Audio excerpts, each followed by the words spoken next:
Bom dia, juniores, tudo bem? Para quem não me conhece, eu sou o tio Serginho. Hoje estarei na EBD com vocês falando sobre Davi, o Pequeno Gigante, tá bom? É o nosso capítulo 9 da revistinha. E para quem não tem a revista, pode acompanhar lá no capítulo 16 e 17 de 1 Samuel, beleza? Vamos dar o início? Em 1 Samuel, capítulo 16, versículo 7, o Senhor diz a Samuel assim: Não atentes para a sua aparência, nem para a sua estatura, porque o rejeitei. Porque o Senhor não vê como vê o homem. O homem vê o que está diante dos olhos, porém o Senhor olha para o coração. Então, naquela época, Saul, ele era um homem imponente, ele era um homem alto, um homem bonito, e a maioria das pessoas chegavam aproximadamente à altura do ombro de Saul. Em meio à multidão, ele era um homem que aparecia demais. Então, Samuel deu início à sua procura por um rei, porém Deus falou assim: não olhe para a estatura, não olhe para a fisionomia da pessoa, porque Deus ele está de olho em seu coração, está de olho no coração daquele que vai suceder o reino. Então, para Deus, importa é aquilo que está dentro do coração e não a aparência. Então, seguindo a nossa história, Samuel se deslocou até a casa de Jessé e, junto com Samuel, foi levado o óleo ungido, porque Deus falou que revelaria a Samuel quem seria o sucessor de Saul.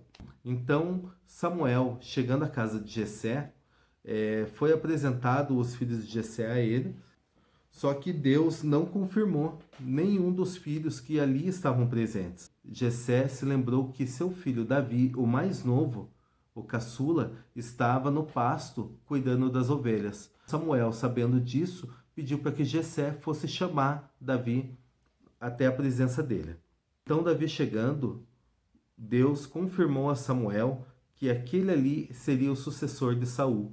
Davi, ele era um menino pequeno, ele era ruivo, diz a Bíblia que ele era muito bonito, porém ele não tinha talvez a altura ou a postura de um rei, mas Deus conhecia o coração dele.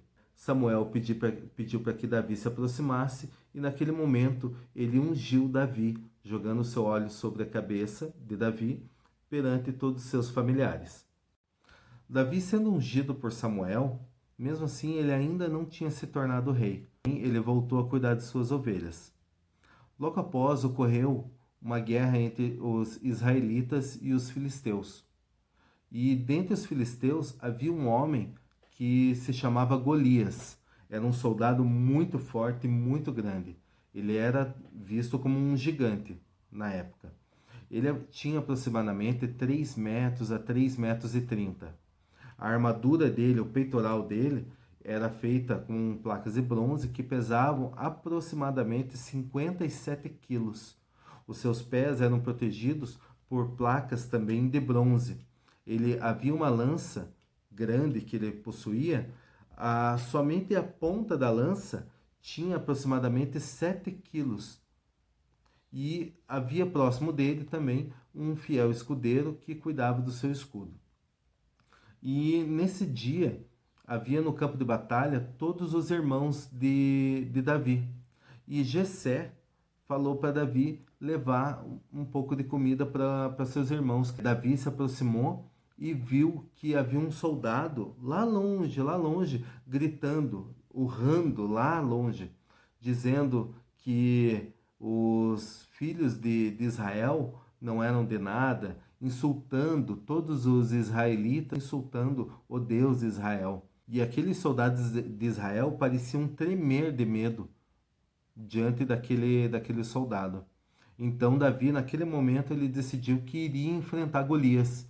Ele foi e provocou Golias, dizendo que ali, naquele momento, ele iria vencer aquela batalha e levar a sua cabeça até o povo de Israel, fazendo com que ele fosse envergonhado perante os filisteus.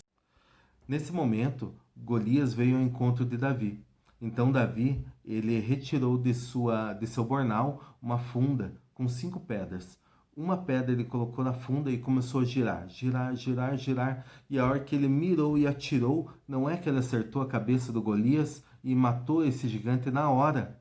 Ele se aproximou do corpo de Golias, com a espada de Golias, ele foi lá e arrancou sua cabeça. O exército dos filisteus se apavoraram e fugiram.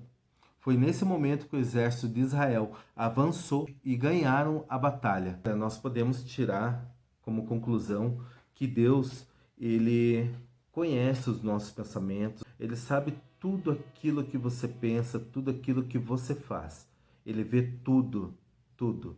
Então, sejamos verdadeiros conosco mesmo.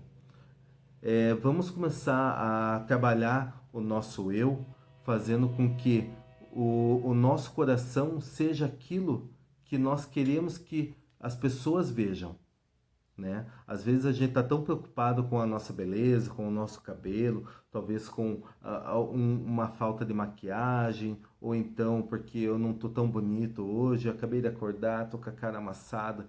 Pessoal, para Deus não importa a tua parte externa, tá?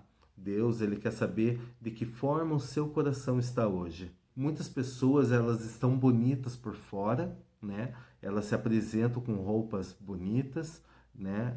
Então, a gente imagina que aquelas pessoas estão bem. Porém, no fundo, a gente não sabe que aquela pessoa está com o coração triste, ela está passando por dificuldades, né? Mas por quê? Às vezes está passando dificuldade porque ela não entra na presença do Deus Altíssimo e ora, sabe? Não tem uma vivência com o nosso Deus. Por isso, vamos trabalhar o nosso coração, trabalhar a nossa parte interna, que é o mais importante. Nós temos um desafio para essa semana, nos autoavaliar e começar a observar as outras pessoas conforme elas são de coração e não pelas suas aparências. O que nós precisamos saber com a aula de hoje? Eu anotei algumas coisas aqui. Compreender que Deus nos vê além das nossas aparências. Nós devemos sentir, desejar ter coração que agrada ao Senhor, e nós precisamos agir, treinar o olhar para avaliar além das aparências. Por isso, se autoavalie em casa, veja se o seu coração está voltado ao nosso Senhor, se você está orando, se você está lendo a Bíblia, se você está voltado às ordens do nosso Senhor Deus. Eu quero agradecer pelo dia de hoje. Muito obrigado por ter ficado comigo até esse momento. Agradeço aos pais por estarem incentivando os seus filhos, né, na escola dominical. E eu quero dar um bom dia para vocês e até a próxima, tá bom? Até mais. Tchau.